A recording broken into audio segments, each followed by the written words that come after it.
Teman-teman semua, hari ini kita akan membahas secara mendalam mengenai satu saham yang menarik untuk kita analisis dengan pendekatan investasi fundamental. Jadi, siap-siap ya. Berdasarkan data yang disediakan, terlihat bahwa pendapatan perusahaan BNBR pada tahun terakhir, Q1 2024, mengalami penurunan sebesar 3,1% dari 3.896 miliar menjadi 3.778 miliar. Namun, jika dilihat dari rata-rata pertumbuhan selama 5 tahun terakhir, CAGR, perusahaan ini hanya tumbuh sebesar 1,2% saja. Ini menunjukkan bahwa pertumbuhan pendapatan perusahaan BNBR masih belum optimal. Selanjutnya, mari kita lihat bagaimana performa laba bersih perusahaan BNBR. Pada tahun terakhir, laba bersih perusahaan mengalami penurunan yang cukup signifikan, yaitu sebesar 59,8% dari 379 miliar menjadi 237 miliar. Sayangnya, data CAGR 5 tahun terakhir tidak tersedia, jadi kita tidak bisa mengetahui rata-rata pertumbuhan laba bersih perusahaan dalam jangka panjang.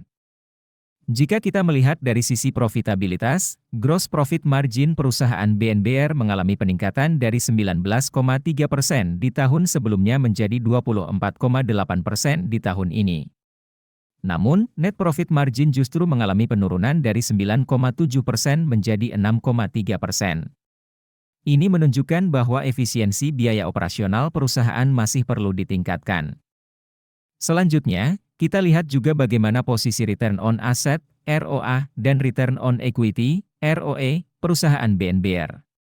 ROA perusahaan meningkat dari 1,8% menjadi 3,2%, sementara ROE turun dari 21,7% menjadi 9,9%. Ini menunjukkan bahwa perusahaan masih belum optimal dalam memanfaatkan aset dan modalnya untuk menghasilkan laba.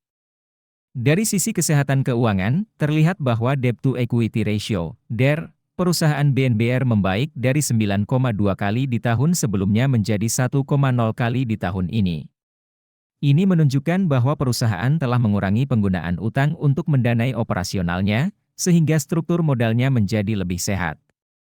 Jika kita menggunakan kerangka investasi fundamental ala Warren Buffett, perusahaan BNBR hanya mendapatkan 2 poin dari total 6 poin.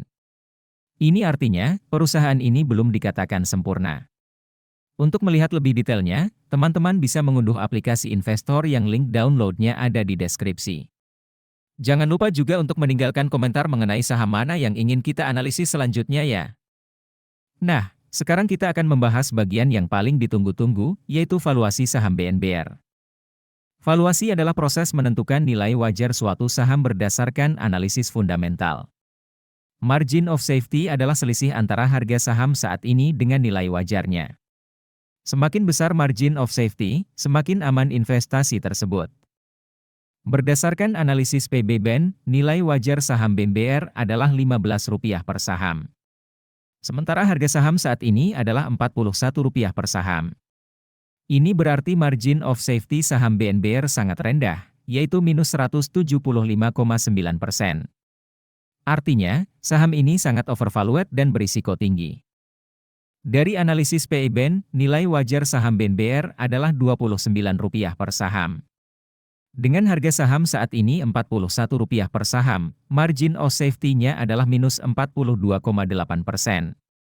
Ini juga menunjukkan bahwa saham BNBR terlihat overvalued berdasarkan valuasi P. Teman-teman, keputusan investasi tetap ada di tangan masing-masing. Saya hanya memberikan informasi dan analisis sebagai bahan pertimbangan. Tetap lakukan due diligence sendiri dan bertanggung jawab atas setiap keputusan yang diambil. Semoga informasi ini bermanfaat untuk teman-teman semua. Salam investasi!